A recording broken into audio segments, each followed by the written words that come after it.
People First podcast is a show presented by people with learning disabilities for our friends and community. We talk about issues that are important to us and interview interesting people to find out new information. This is our way to make a difference, to make our voices heard.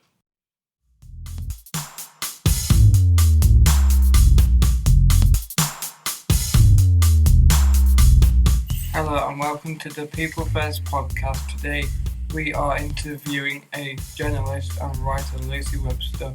Welcome to the show, Lucy. We hope you are ready to answer our questions. Thanks for having me. Could you explain yourself? Yeah, sure. So I am a journalist, writer, and disability advocate. So I write about disability issues for the papers, and I wrote a book, a memoir about disability. I also do a lot of speaking work around raising awareness. You have written a book for you. So down here, could you tell us what it's about? Yeah, definitely. It's basically about me. It's a memoir. But it looks at what it's like to be disabled and a woman all at the same time. And how ableism and sexism interact, and how that's affected me and what I do and who I am. I found it very high openly and increased confidence. Yeah, I'm really glad. I'm glad you enjoyed it. What made me write this book?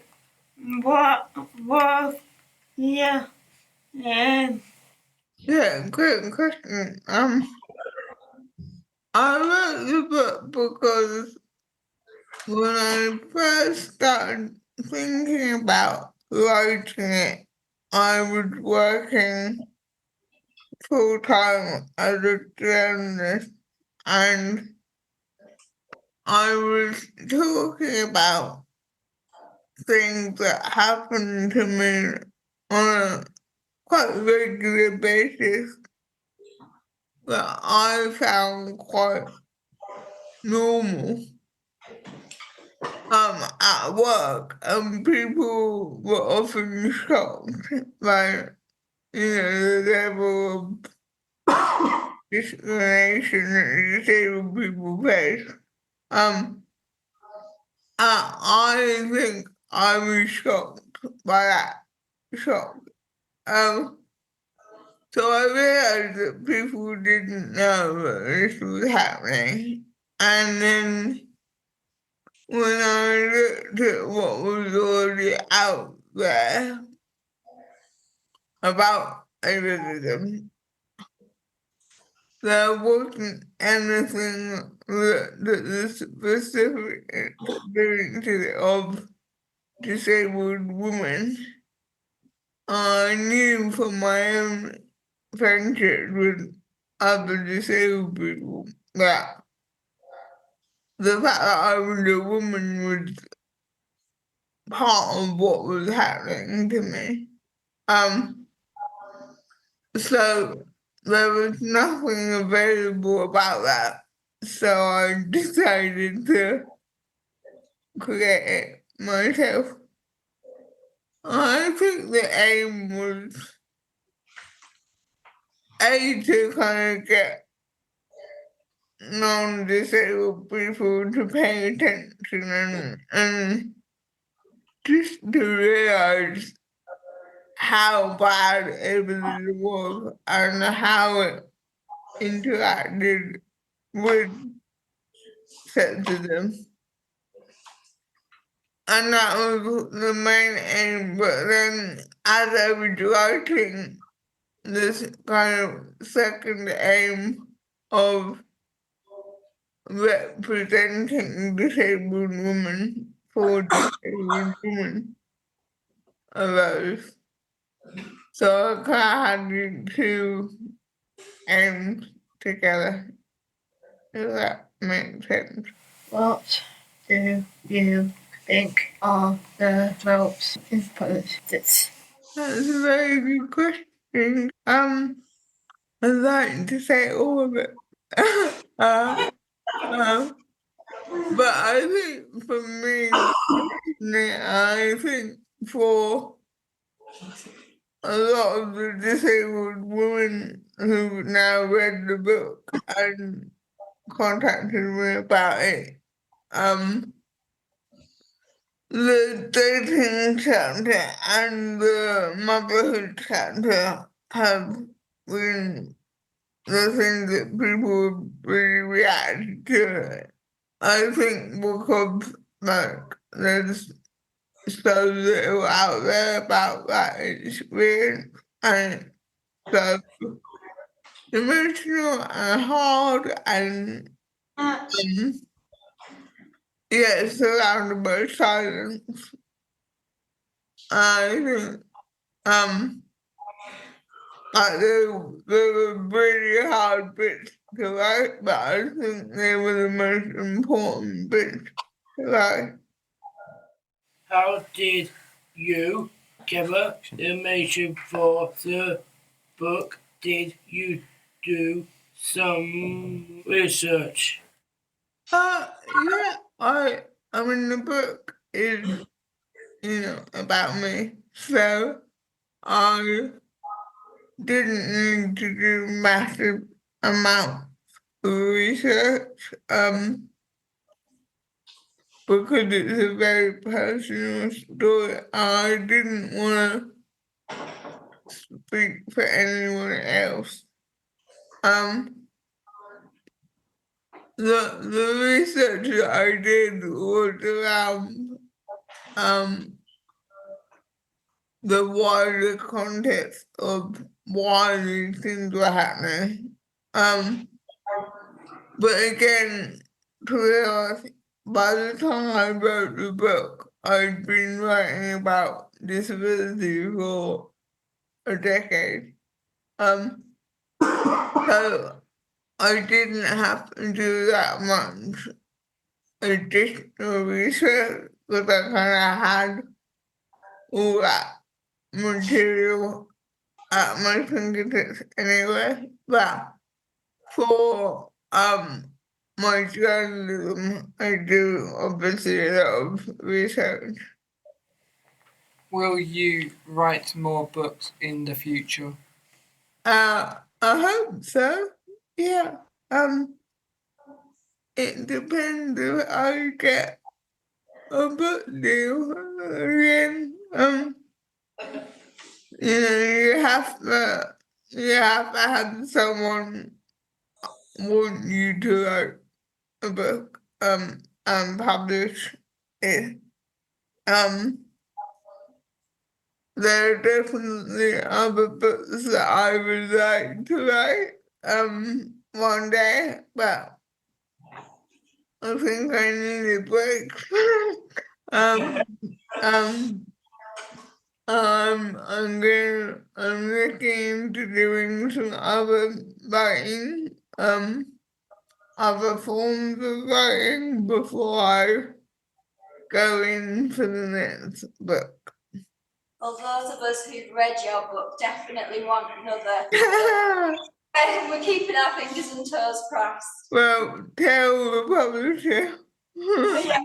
What do you think this book will be accomplished?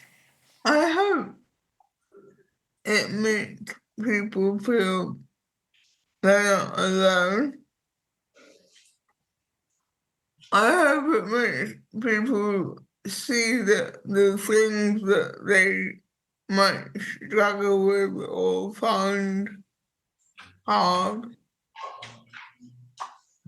are not their fault. That, ableism and sexism is behind a lot of these problems, and it's not a personal feeling to not know how to navigate that all the time. But I hope that it also, you know, makes the world a bit more accepting of different women and therefore improves all our lives. Do you think your book might change the world? No, I think that's a bit too order. I think I do believe that you change the world by changing one person at a time. I think it's slow and it's painful, and I wish you could do hundreds of thousands of people at a time. But you can't. So I hope that the individual people who do read it change how they think and pass that on to people that they meet, and I think that is valuable. But one book from one person is not going to change the world, and that's okay.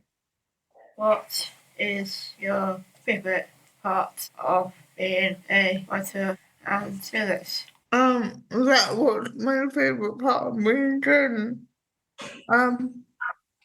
The best part of my job is that I get paid to talk to disabled people who are doing cool, interesting, exciting things, and then I get to write about it. Like, I have a great job. Um, um, yeah, the meeting people and having their stories and giving people who don't necessarily get to tell their stories a chance to tell their stories. It's, it's great fun and it feels really special. What are your hopes and your plans for the future? Yeah, I don't know. Definitely to keep writing. Especially what I just said about telling other disabled people's stories. I'm really interested in disability history. I'd like to do something about that one day.